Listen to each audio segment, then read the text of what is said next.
శ్రీగురుభ్యో నమః. హరి ఓం.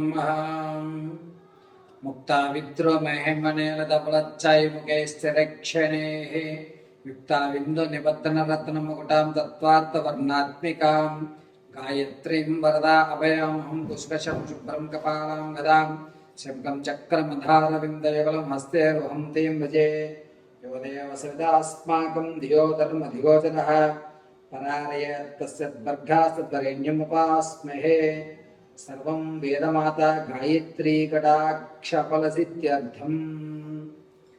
గురువుగారు ఎప్పుడు చూసినా ఆర్థికమైన విషయాల గురించి లేదా కోర్టు వ్యవస్థల గురించి మాత్రమే మీరు చెప్తున్నారు. విద్యార్థులకి స్కూల్స్ ప్రారంభమయ్యాయి కాబట్టి కాస్త విద్యలో తక్కువగా ఉన్న వారికి, అదేవిధంగా చదివింది మర్చిపోవడము, ఇది వరకు బాగా చదువుతూ డల్ అయిపోవడము, ఉన్నట్టుండి తను మొత్తం తన యొక్క విజ్ఞానాన్ని అంతటినీ కూడా చాలా తక్కువ స్థాయిలో విడిచిపెట్టి చెడు స్నేహాలకు లోనయ్యి బాగా చదవడే వ్యక్తి సి గ్రేడు డి గ్రేడ్లోకి మారిపోతూ ఈ యొక్క రాశి ప్రభావాల ఫలితంగా ఏమన్నా వీరికి జరుగుతున్నాయా? మేషం నుంచి మేనం వరకు కూడా విద్యార్థులు ఎటువంటి మంత్రాన్ని రోజు పఠించుకోవడం వల్ల విద్యలో మెరుగైనటువంటి స్థితిగతులు కలుగుతాయి. వీరు ఏ దేవతారాధన చేయడం వల్ల విద్య అనేటువంటిది అభ్యసిస్తుంది. అన్నిటికంటే ముఖ్యమైనది విద్యే కాబట్టి అటువంటి విద్యార్థులు ఉన్నతమైనటువంటి చదువుకోవడానికి, చదివింది గుర్తు ఉండడానికి, మీరు పరీక్షల్లో ఉత్తీర్ణులు అవడానికి, అదేవిధంగా నిరుద్యోగులకి ఎప్పటి నుంచో ప్రయత్నాలు చేస్తూ ఉద్యోగం రాక కాంపిటీషన్ ఎగ్జామ్స్లో 10, 2, 5 మార్కులతో స్థితిలో మీ ఉద్యోగాన్ని కోల్పోతున్నటువంటి వారికి ఇలా కేవలము ఈ ఎపిసోడ్లో విద్యార్థులకి నిరుద్యోగులకి సంబంధించిన విషయాన్ని మనం చర్చిద్దాం. మేషం నుంచి మీనరాశి వరకు కూడా ఏ రాశి వారు ఎటువంటి ఆరాధన చేయాలి, ఎటువంటి నియమాలు పాటిస్తే ఉద్యోగ ప్రాప్తి, అదేవిధంగా విద్య చక్కగా అభ్యసించడం అనేటువంటి పూర్తి విషయాన్ని ఇప్పుడు మనం చర్చించుకుంటూ అసలు విద్యార్థుల్ని ఉన్నతంగా తీర్చిదిద్దాలంటే చదువుని ఎప్పుడు చదువుకోవాలి, ఏ సమయంలో చదువుకోవాలి అనేటువంటి విషయాన్ని కూడా పూర్తిగా మనం చర్చిద్దాం. విద్యార్థులు చదువుకునే టైము తెల్లవారుజామున 5 గంటల నుంచి 6:30లోగా చదువుకోవాలి. ఏ విధంగా చదువుకోవాలి అనేది ప్రతి రాశి వారికి కూడా చదువుకునేటువంటి సమయాన్ని మీకు చెప్పడం జరుగుతుంది. కుంభరాశిలో విద్యార్థులకి ఈ సంవత్సరంలో ఆగస్టు వరకు కూడా చదువు మీద అత్యంత శ్రద్ధ ఉంటుంది. ఆగస్టు తర్వాత నుంచి అసలు చదువు మీద శ్రద్ధ అనేటువంటిది ఏర్పడుతుంది. ఇప్పుడు ఉగాది వరకు కూడా ఆటలు, క్రీడారంగము, లేకపోతే కనుక ఇతర కార్యక్రమాల్లో మాత్రమే పాల్గొనడానికి ఎక్కువ శ్రద్ధ చూపిస్తారు. చదువు పట్ల శ్రద్ధ అనేటువంటిది ఆగస్టు తర్వాత వీరికి తగ్గుతుంది. కేవలము చదువు ఒక్కటే ప్రాధాన్యత కాదు, ఇతర రంగాలు కూడా ఉన్నాయి, మేము వాటిలో మా ప్రతిభను పరీక్షిద్దాం అనుకుంటున్నాము అని చెప్తుంటారు. కానీ పిల్లలు గుర్తుపెట్టుకోండి, మీరు ఏ రంగానికి వెళ్ళినా మీరు ఇంటర్వ్యూస్కి వెళ్ళేటప్పుడు మీకు ఒక కాగితం ఉండాలి. 10th క్లాస్ పాస్ అనేటువంటి కాగితం, కాలేజీ వాళ్ళు ఇచ్చేటువంటి సర్టిఫికెట్ అనేది ఖచ్చితంగా ఉండాలి. కాబట్టి కుంభరాశి విద్యార్థులు చదువు కూడా ప్రాధాన్యత, చదువు విలువ కాస్త తెలుసుకుని ఆగస్టు తర్వాత మీరు ఇతర రంగాల మీద మక్కువ చూపిస్తుంటారు కదా, అందులో 10% చదువు మీద పెట్టుకోవాలి. అయితే ఎలా?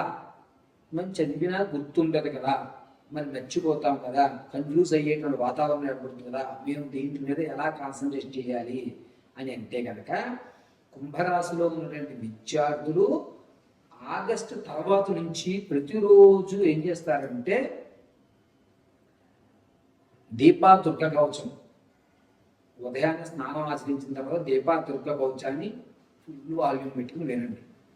వింటూ మీ ఇంట్లో ఉన్నటువంటి అమ్మవారి ఫోటో వద్ద చక్కగా 2 పుష్పాలు ఏవన్నా సరే 2 పుష్పాలు పెట్టి కొబ్బరితో దీపం పెట్టి నమస్కారం గావించి వెంటనే అక్కడ అమ్మవారి దగ్గర దీపారాధన చేసుకుని 2 పుష్పాలు పెట్టి అమ్మవారికి నమస్కారం చేసుకున్న తర్వాత మీ తల్లికి నమస్కారం చేయండి. అద్భుతంగా మీరు ఆ రంగాల్లో మంచి పొజిషన్లోను, అదేవిధంగా విద్యకు కూడా మీ యొక్క అమ్మవారి అనుగ్రహము, మీ అమ్మ అంటే మీ యొక్క తల్లి గారి అనుగ్రహం 2 కలిస్తే అద్భుతమైన ఫలితాలు పొందుతారు. కుంభరాశి వారు చెయ్యదగ్గ పని ఒకటే, మీ ఇంట్లో ఉన్నటువంటి అమ్మవారికి పుష్పము, దీపారాధన, మీ తల్లి గారి పాద నమస్కారము, ఇవి 2 కూడా కుంభరాశి వారిని రక్షించేటువంటి సాధకులు. మీరు చదివింది మర్చిపోరు, మీరు అనుకున్న విషయాల్లో కూడా ఒక స్థాయిలో ఉండడానికి అవకాశం ఏర్పడుతుంది. ప్రతిరోజు కూడా ఈ కుంభరాశిలో ఉన్న విద్యార్థులు సాయంత్రం వేళ మీ అమ్మగారి కాళ్ళ నమస్కారం చేసి పడుకోండి.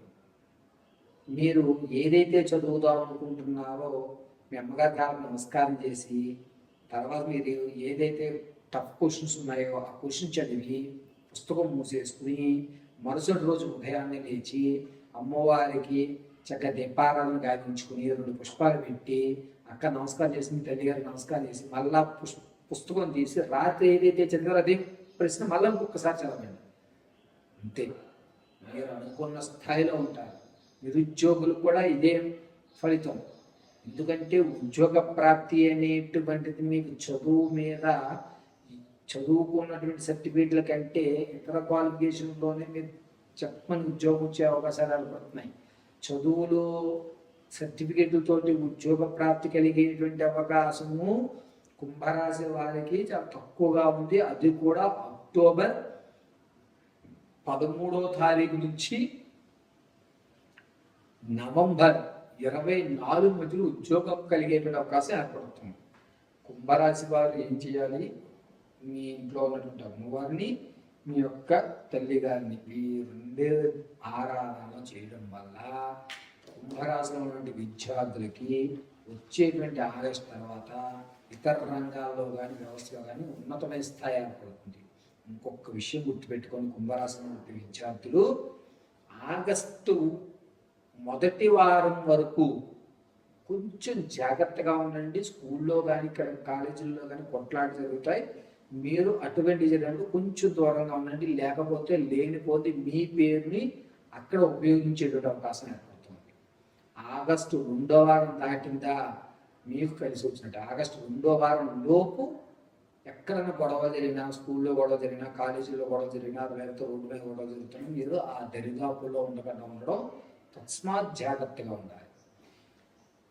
దీప దుర్గ కవచము అనేటువంటిది కుంభరాశి వారు వినడం అత్యంత శ్రేయస్కరంగా ఉంటుంది. మరిన్ని విషయాలు తెలుసుకోవడానికి కింద స్క్రోల్ నెంబర్ సంప్రదించండి. పూర్తి విషయాలన్నీ కూడా చర్చించి చెప్పడం జరుగుతుంది.